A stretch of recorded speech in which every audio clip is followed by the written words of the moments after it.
दोस्तों, अगर आपने कभी अपने जीवन में केवल एक बार ही कुत्ते को रोटी खिलाई है, तो आप नहीं जानते आपने कितना बड़ा पुण्य का काम किया है। इससे आपको जो फल मिला है, जानकर आप भी हैरान हो जाएंगे। आज हम एक प्राचीन कथा के माध्यम से आपको बताएंगे कि कुत्ते को एक रोटी खिलाने वाला मनुष्य कितना पुण्यवान और भाग्यशाली बन जाता है। तो चलिए आपको सुनाते हैं वह कथा। प्राचीन काल की बात है। उत्तर दिशा की ओर एक प्राचीन नगर था, जिसका नाम था चंपा नगरी। इस नगर में राजवंशों का वैभव था, किंतु साथ ही साथ धरती की साधारणता और भोली मानवीयता भी विद्यमान थी। नगर के मध्य में भव्य मंदिर था, जहां प्रतिदिन पूजा अर्चना और राजसी समारोह होते थे। वहीं नगर के बाहर कई साधु संतों के आश्रम भी थे, जहां सत्संग होता और वेद पुराणों का निरंतर पाठ चलता रहता था।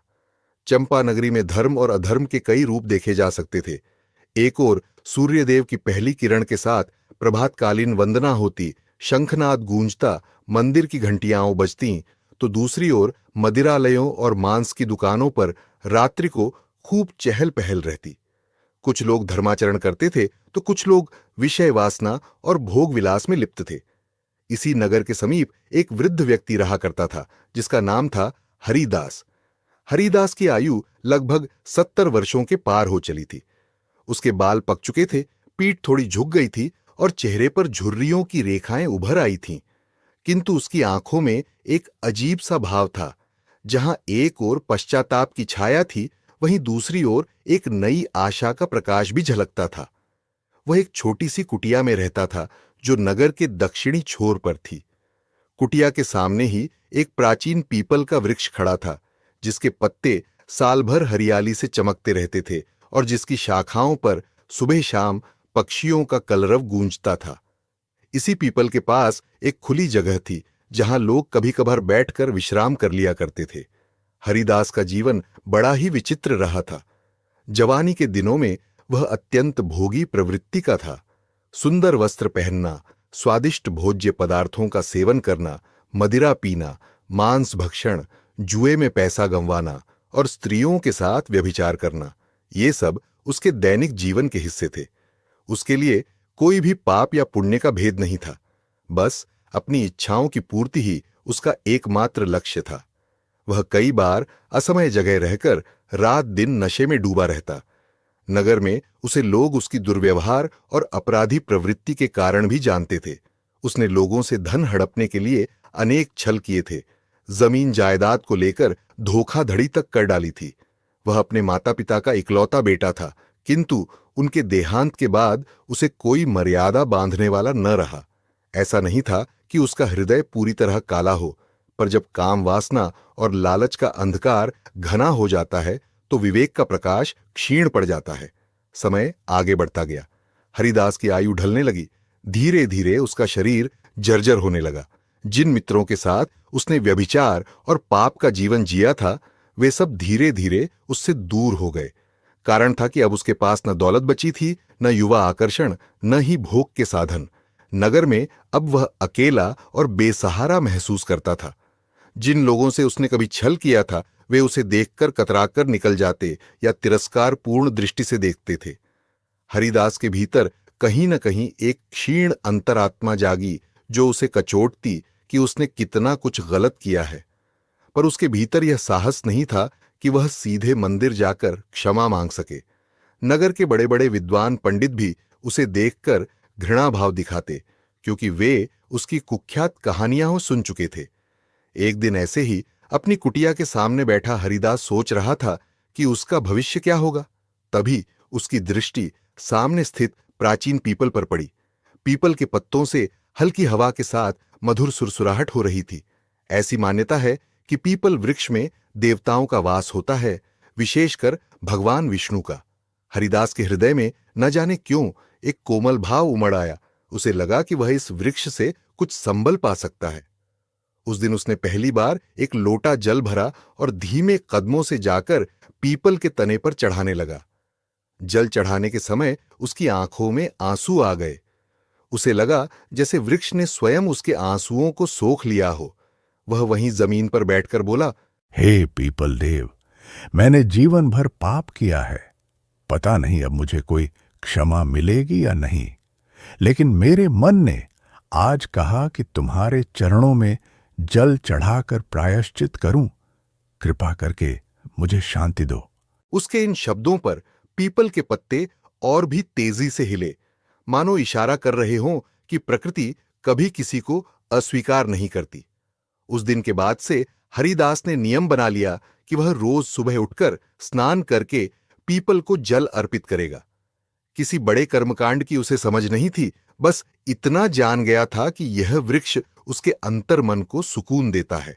जैसे जैसे दिन बीतते गए, हरिदास को पीपल के पास बैठकर कुछ पल व्यतीत करना अच्छा लगने लगा। उसकी आत्मा को एक हल्केपन का अनुभव होने लगा, मानो उसके पाप ताप कुछ कम हो रहे हों। कुछ समय बाद एक और घटना घटी। एक वृद्ध गाय, जो शायद अपने गलत मालिकों द्वारा परित्यक्त कर दी गई थी, इधर उधर भटकते हुए हरिदास की कुटिया के सामने आ गई। वह गाय अत्यंत दुर्बल थी, उसकी आंखों में करुणा भरी थी, शरीर पर असंख्य मक्खियां भिनभिना रही थीं और वह जमीन पर गिरने ही वाली थी। हरिदास ने जैसे ही उसे देखा, उसके हृदय में दया जाग उठी। आज से कुछ वर्ष पहले होता तो शायद हरिदास उसे दुत्कार देता या भगा देता, किंतु अब उसकी अंतरात्मा बदल रही थी। हरिदास ने तुरंत उस गाय को घास चरने को दी और बड़े ही प्रेम से उसे सहलाने लगा। गाय बड़े ही प्रेम से घास खाने लगी। फिर हरिदास ने अपने मैले कुचैले कपड़े फाड़कर एक कपड़ा बनाया और उससे गाय के घावों को साफ किया। उस दिन से वह गाय वहीं रुक गई। हरिदास ने अपनी कुटिया के पीछे थोड़ी जगह बना दी, जहां वह आराम से बैठ सकती थी। जो भी थोड़ा बहुत चारा या बची हुई रोटी होती, वह गाय को खिलाने लगा। धीरे धीरे गाय की हालत में सुधार होने लगा। अब हरिदास का प्रतिदिन का क्रम था: भोर में उठना, स्नान करना, पीपल को जल चढ़ाना, फिर गाय की सेवा करना, उसके घावों को देखना और चारा खिलाना। उसने कई बार सोचा कि अगर वह कुछ पैसे इकट्ठे करके इस गाय को किसी गौशाला में भिजवा दे तो ठीक रहेगा, पर शहर के गौशाला के संचालक उसके पूर्व के पाप कर्मों से परिचित थे।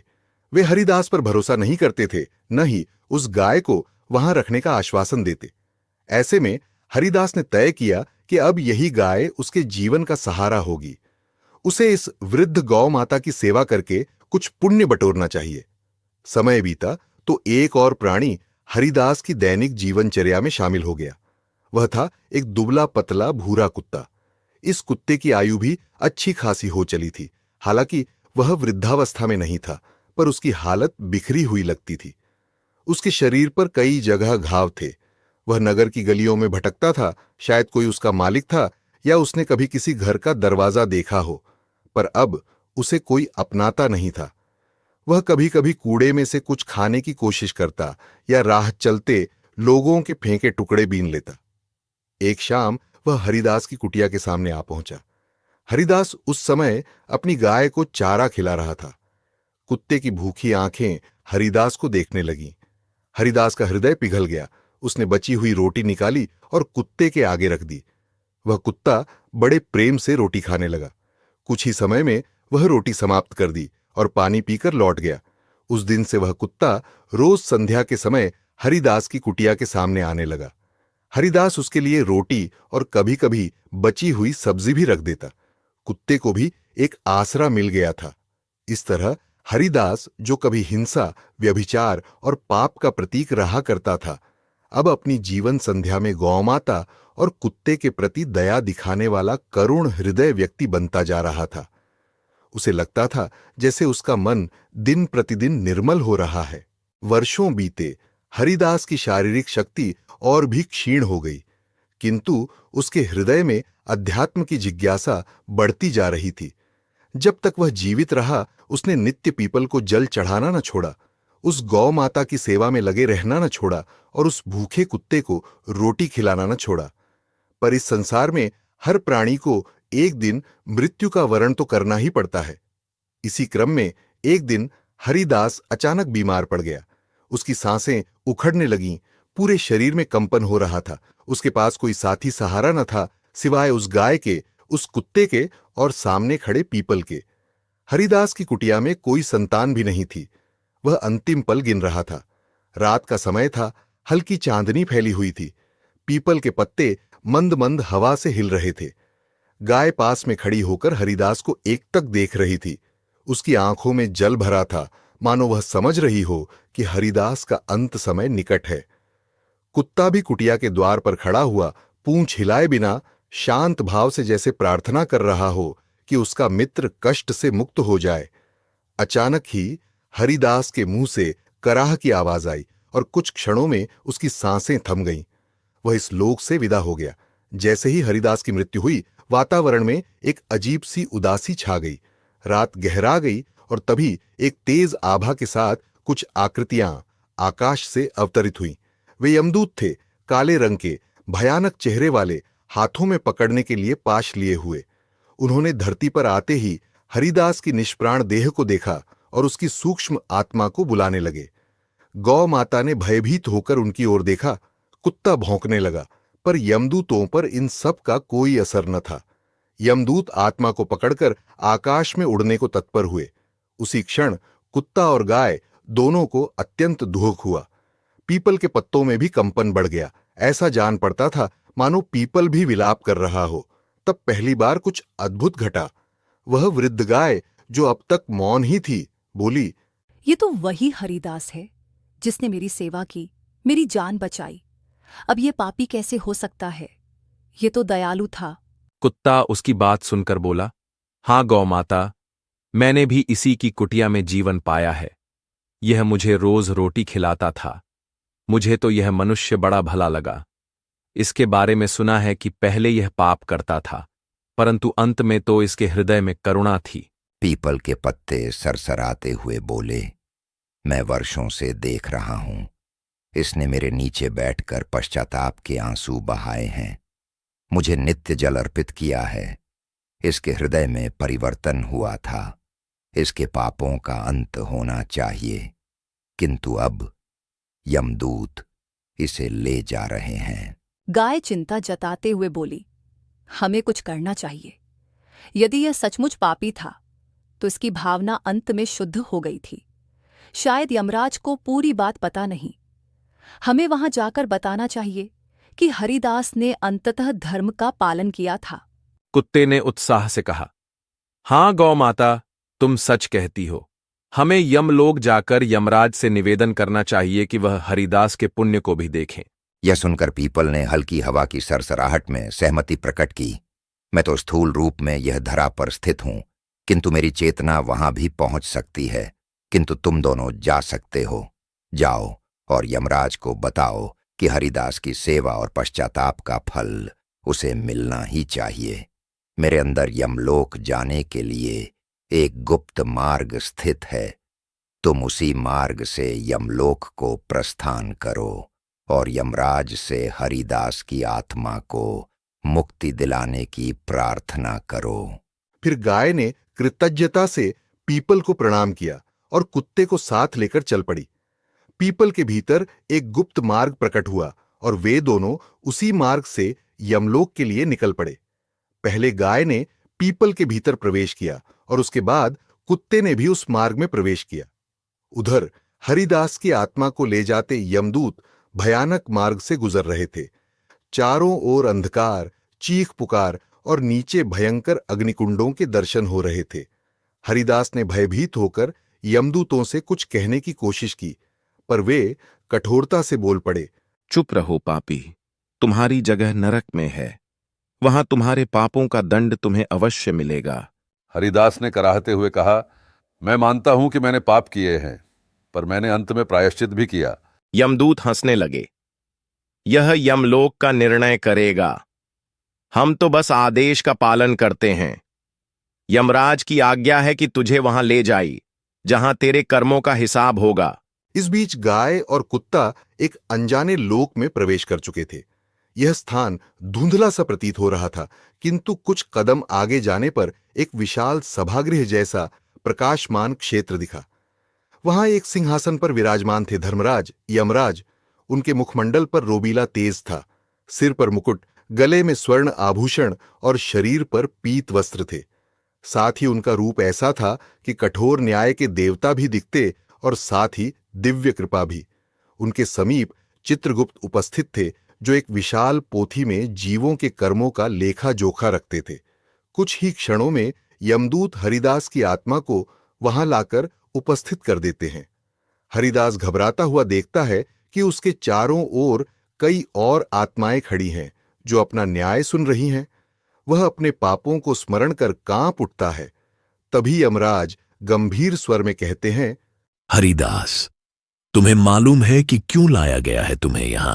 हरिदास हाथ जोड़कर खड़ा होता है। हे यमराज, मैं जानता हूं कि मैंने जीवन में बहुत से पाप किए हैं। मैंने व्यभिचार किया, धोखाधड़ी की, मांसाहार और मदिरापान में लिप्त रहा और अनगिनत लोगों को कष्ट पहुंचाया। मुझे डर है कि अब आप मुझे किसी भयानक नरक में भेजेंगे। यमराज ने अपनी भ्रिकुटी तानी। चित्रगुप्त, इसका पूरा लेखा पढ़कर सुनाओ। चित्रगुप्त एक मोटी पोथी में देखते हैं और बोलना आरंभ करते हैं। हरिदास पुत्र स्वर्गीय दामोदर का, निवासी चंपा नगरी। इसने जवानी में अनेक अपराध किए। पहला अपराध, गर्भवती स्त्री से दुर्व्यवहार, जिससे उसे काफी पीड़ा पहुंची। दूसरा अपराध, जुए में बार बार धन गंवाकर दूसरों को ठगना। तीसरा अपराध, मांसाहार और मदिरा सेवन में लिप्त रहना। चौथा अपराध, कई मासूम नारियों को छल पूर्वक संसर्ग हेतु मजबूर करना। पांचवां अपराध, नगर के निर्दोष व्यापारियों को धमकी देकर धन ऐंठना। चित्रगुप्त के मुख से एक एक करके बहुत से पापों की सूची प्रस्फुटित होती है। हरिदास सुनकर शर्मिंदा होता जाता है। वह अपना सिर झुकाए हुए सोच रहा था कि उसका अंत तो अब निश्चित ही नरक में है। यमराज, जिनका स्वर कठोर था, बोले, हरिदास, तेरी सजाए निश्चित है। तुम्हारी आत्मा को पहले रक्तकुंड नरक में डाला जाएगा, फिर तप्त तेल के कड़ाह में, और उसके उपरांत कीलदार पर्वत पर चलने की यातना भोगनी होगी, ताकि तुम्हारे पापों का क्षय हो सके। यह सुनकर हरिदास रो पड़ा। हे धर्मराज, मैं जानता हूं कि मैंने भीषण पाप किए हैं, किंतु मेरा आग्रह है कि मैंने अपने अंतिम दिनों में गौ माता की सेवा की, एक भूखे कुत्ते को रोटी खिलाई और प्रतिदिन पीपल के वृक्ष को जल चढ़ाया। क्या इन पुण्य कर्मों का कोई लेखा नहीं? यमराज गंभीर होकर बोले, चित्रगुप्त, क्या इसके पुण्य कर्मों का भी कुछ लेखा है? चित्रगुप्त पोथी पलटकर देखने लगे। हां, हे धर्मराज, इसके अंतिम दिनों में कुछ पुण्य कर्म भी दर्ज हुए हैं। इसने एक बीमार गाय की प्राण रक्षा की, उसे आश्रय दिया, कुत्ते को प्रतिदिन भोजन कराया और पीपल के वृक्ष को जल दिया। किंतु इसके पाप इतने बड़े हैं कि ये पुण्य शायद अपर्याप्त है। इतना सुनते ही यमराज ने निर्णयात्मक स्वर में कहा, पाप का घड़ा भर चुका है, कुछ पुण्य कर्मों से यह खाली नहीं हो सकता। यमदूतों ने हरिदास को पकड़ना चाहा कि वे उसे नरक की तरफ ले जाएं। हरिदास फिर आर्त स्वर में बोला, मैं आपसे प्रार्थना करता हूं, हे यमराज, मुझे क्षमा करें या न करें, लेकिन मेरे पुण्य का भी मोल आंख लें। मैंने अपना अंत समय पूरी तरह से गौ माता की सेवा और पश्चाताप में बिताया है। इसी क्षण एक तेजस्वी प्रकाश के साथ वहां दो प्राणी प्रकट होते हैं। एक है वही वृद्ध गाय जो किसी चमत्कारिक बल से सूक्ष्म रूप में वहां आ गई थी, और दूसरा वह दुबला पतला कुत्ता जो आश्चर्यजनक रूप से यमलोक में प्रविष्ट हो गया था। यह देख यमदूत चौंक जाते हैं। वे दहाड़ कर कहते हैं, तुम पशु यहां कैसे आ गए? गाय अपने नेत्रों में दीनता और करुणा भरकर यमराज के समक्ष झुकती है। हे धर्मराज, मेरा प्रणाम स्वीकार करे। मैं वही गाय हूं जिसे इस मनुष्य हरिदास ने अपने अंतिम दिनों में बचाया था। मेरे घावों को साफ किया, मुझे आसरा दिया और भोजन पानी की व्यवस्था की। यमराज ने थोड़ा विस्मित होकर पूछा, तुम चाहती क्या हो? गाय की वाणी में करुणा थी। वह कहने लगी, हे धर्मराज, मैं चाहती हूं कि आप हरिदास के समस्त कर्मों पर पूर्ण दृष्टि डालें। यह सच है कि उसने पाप किए, किंतु उसने मुझे पूर्ण जीवन दिया। मैं बेसहारा थी, संभवतः भूख प्यास से मर जाती अगर इसने मुझे न संभाला होता। क्या यह पुण्य उसके पापों से कम है? आपसे विनती है कि इस पुण्य को भी मान्यता दी जाए। यमराज के हाथ में पकड़ा दंड कुछ शिथिल हुआ। वे बोले, यह भी ठीक है, किंतु इसके पाप कम नहीं। गाय माता, इसका दंड निश्चित है। तुम ऐसा क्यों चाहती हो कि यह पापी सज्जा से बच जाए? गाय उत्तर देती है, मैं केवल न्याय चाहती हूँ। मैं नहीं कहती कि इसके पाप न गिने जाएं। मैं बस चाहती हूँ कि इसका पश्चाताप भी गिना जाए। ये मनुष्य जिसके भीतर दया और त्याग के भाव उदित हुए, उसने मुझे गौ माता समझकर सेवा की। यदि धर्म में गौ सेवा को विशेष महत्व दिया गया है, तो इसकी सेवा का फल भी तो इसे मिलना चाहिए। इतने में कुत्ता आगे बढ़ा। पूंछ हिलाते हिलाते वह बोला, हे यमराज, मेरी ओर भी देखिए। मैं एक तुच्छ कुत्ता हूं। लोग मुझे अक्सर दुत्कारते हैं, मारते हैं, पर हरिदास ने मुझे कभी लात नहीं मारी। उसने मुझे भोजन दिया, मेरे घावों को धोया, मुझे स्नेह दिखाया। मेरी समझ में यह बात नहीं आती कि इतना दयालु व्यक्ति कैसे सिर्फ नरक का अधिकारी हो सकता है। यमदूतों में से एक क्रोधित होकर बोला, चुप रह कुत्ते, यमलोक में तू हमारे न्याय पर प्रश्न उठा रहा है। कुत्ता पीछे हट गया, पर उसने हिम्मत न हारी। वह पुनः बोला, मैं बस यमराज से विनती कर रहा हूं कि एक मनुष्य जिसने अंतिम समय पश्चाताप किया, गौ सेवा की और मुझ जैसे तुच्छ प्राणी पर दया दिखाई, उसके उद्धार का कोई मार्ग होना चाहिए। यमराज ने दोनों को शांत किया और अत्यंत गंभीरता से बोले, धर्म के नियम स्पष्ट हैं। जो जैसा कर्म करता है वैसा फल पाता है। हरिदास का अधिकांश जीवन पाप में बीता है। गौ सेवा, कुत्ते को रोटी खिलाना और पीपल को जल देना, ये उसके अंतिम दिनों में किए कर्म है। पर क्या ये इतने बड़े हैं कि उसके घोर पाप को धो डालें? उसी समय एक दिव्य आवाज सुनाई देती है, हे यमराज, यदि शुद्ध अंतःकरण से की गई भक्ति और प्रायश्चित सत्य न होते, तो फिर संसार में उद्धार का मार्ग कोई न पाता। यह आवाज थी देवर्षि नारद की। उनका आगमन एक तेज प्रकाश के बीच हुआ। उनके हाथ में वीणा थी और शरीर पर मृग चर्म लिपटा हुआ था। वे मंद मुस्कान लिए अद्वितीय तेज से चमक रहे थे। स्वयं यमराज ने भी विनम्र भाव से उनका स्वागत किया। आइए देवर्षि नारद, आपकी उपस्थिति ने इस सभा को दिव्य बना दिया। आप इस प्रकरण में क्या कहना चाहते हैं? नारद जी ने वीणा के तार को एक कोमल स्पर्श दिया और बोले, हे धर्मराज, आपके न्याय पर हम सभी को विश्वास है, किंतु धर्म का अर्थ केवल कठोर दंड नहीं, बल्कि वह प्रेम व करुणा भी है जो प्रायश्चित करने वाले प्राणी को उद्धार का मार्ग दिखाती है। हरिदास ने जीवन भर पाप किए, यह सत्य है, किंतु अंतिम अवस्था में उसने हृदय परिवर्तन किया। उसने रोज पीपल को जल चढ़ाया। आपको विदित ही है कि श्रीहरि विष्णु का वास पीपल में माना जाता है। पीपल की नित्य सेवा करना हरिदास के भीतर निस्वार्थ भक्ति का जागरण था। यमराज ने गंभीर मुद्रा में पूछा, देवर्षि, लेकिन क्या कुछ वर्षों की सेवा कई दशकों के पाप को मिटा सकती है? नारद जी ने समझाते हुए कहा, पाप और पुण्य का माप करना सरल नहीं। हां, कर्मों का फल अवश्य मिलता है, परंतु यदि कोई मनुष्य सच्चे हृदय से पश्चाताप करके भगवान या धर्म का आश्रय लेता है, तो उसे अवश्य ही मोक्ष या उद्धार की राह मिलती है। हरिदास ने गौमाता की सेवा की। गौ सेवा का बड़ा महत्व है, क्योंकि गाय में सभी देवी देवताओं का वास माना गया है। उसने एक भूखे परित्यक्त कुत्ते को भोजन दिया जो दया का प्रतीक है, और उसने पीपल को जल चढ़ाकर ईश्वर का स्मरण किया। इन सब कर्मों में उसका अंतर्मन शुद्ध था, पश्चाताप से परिपूर्ण था, इसलिए ये साधारण कर्म नहीं रहे।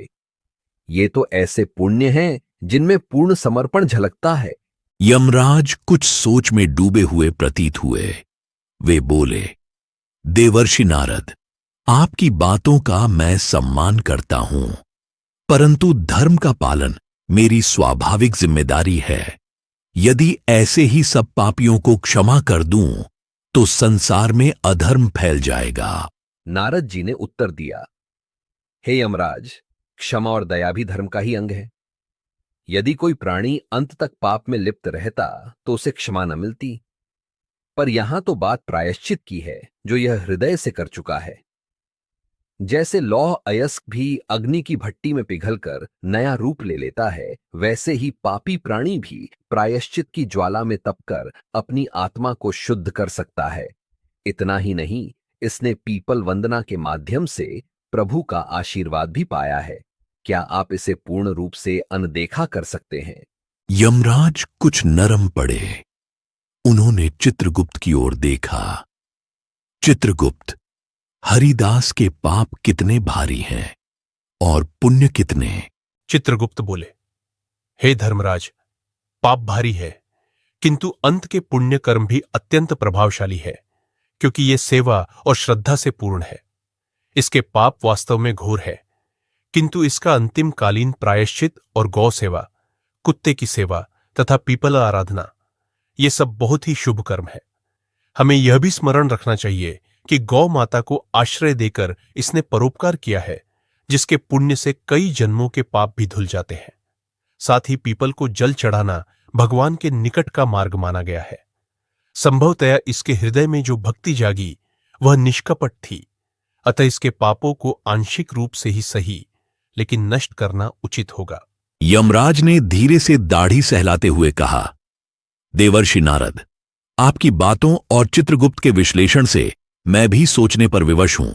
मुझे याद है, हमारे शास्त्रों में कहा गया है कि यदि कोई मनुष्य अंत समय में ईश्वर का सच्चे हृदय से स्मरण करता है और कुछ सेवा के कार्य करता है, तो उसे ईश्वर का अनुग्रह अवश्य प्राप्त होता है। इतना सुनकर गौ माता ने आगे आकर प्रार्थना की, हे धर्मराज, यदि आप इसकी कोई भयंकर सज्जा देते हैं तो मुझे भी उस सज्जा में भागीदार बना लें, क्योंकि इसने मेरे लिए जो किया वह अविस्मरणीय है। एक समय था जब मैं व्याकुल होकर मरने वाली थी, पर इसने मुझे सहारा दिया। कुत्ते ने भी एक कातर स्वर में कहा, मैंने भी जीवन में बहुत दुर्व्यवहार देखा, किंतु हरिदास ने मुझे प्रेम दिया, अन्न दिया। मैं भी इसके साथ नरक चला जाऊंगा, लेकिन आपसे प्रार्थना है कि इसे पूरा नरक भोगना न पड़े।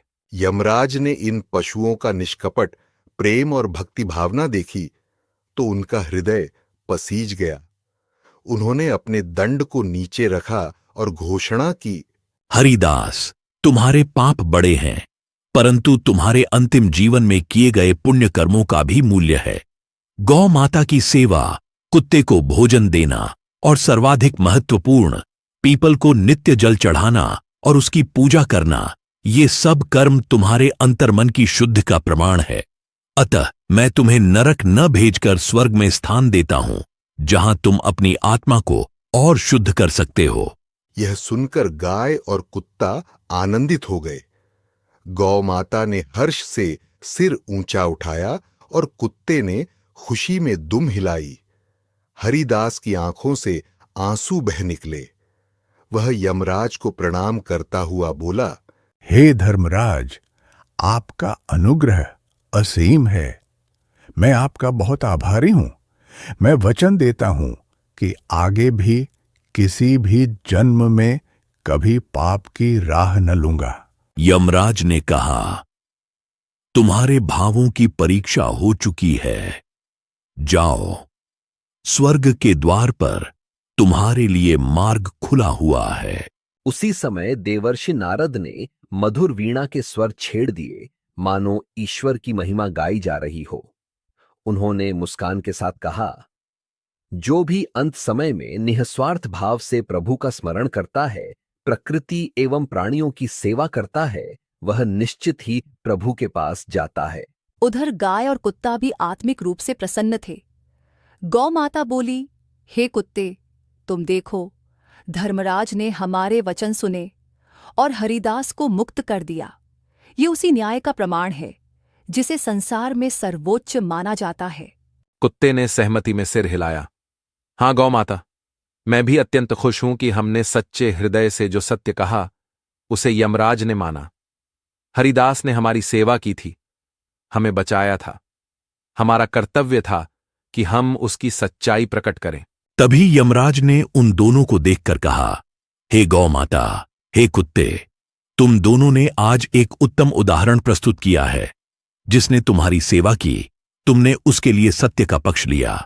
तुम दोनों भी अब अपनी यात्रा पूर्ण कर सकते हो। गौ माता, तुम्हारी इच्छा हो तो तुम धरती पर लौटकर अपनी जीवन लीला पूरी करो, या फिर मुझे अनुमति दो कि मैं तुम्हें भी स्वर्ग में स्थान प्रदान करूं। गाय ने विनम्रता से कहा, हे यमराज, मैं अब भी धरती पर अनेक कष्ट झेल रहे गौंश के लिए प्रेरणा बनना चाहती हूँ। मैंने इस मनुष्य से जो प्रेम पाया उसे औरों तक पहुंचाना चाहती हूँ, इसलिए मैं वापस धरती पर जाना चाहती हूँ।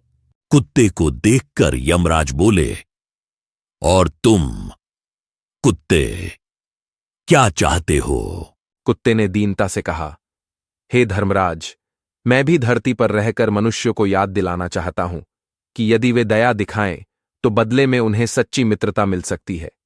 हरिदास ने मुझे रोटी खिलाकर इस सत्य को स्थापित किया कि मनुष्य अपने पापों को भी पिघला सकता है अगर उसके भीतर प्रेम जाग जाए। मैं धरती पर लौटना चाहता हूं। इस प्रकार हरिदास की आत्मा को स्वर्ग का मार्ग मिल गया।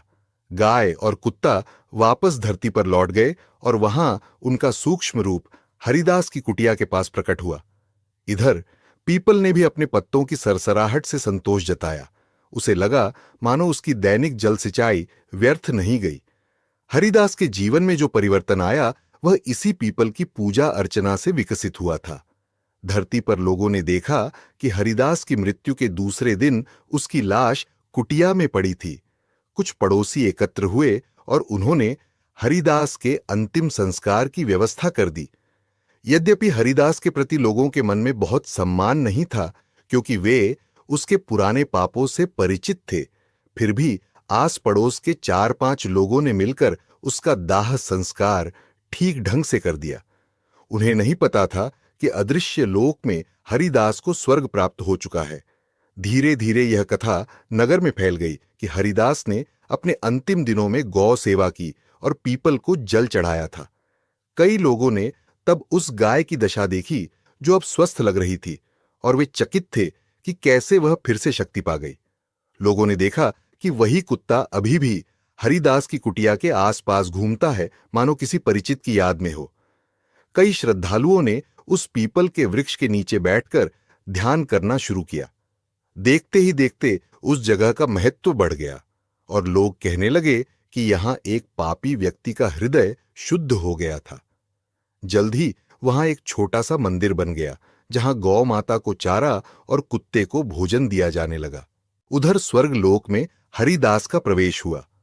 वहां की दिव्य प्रकाश रश्मियों में उसकी आत्मा को नई शांति मिली।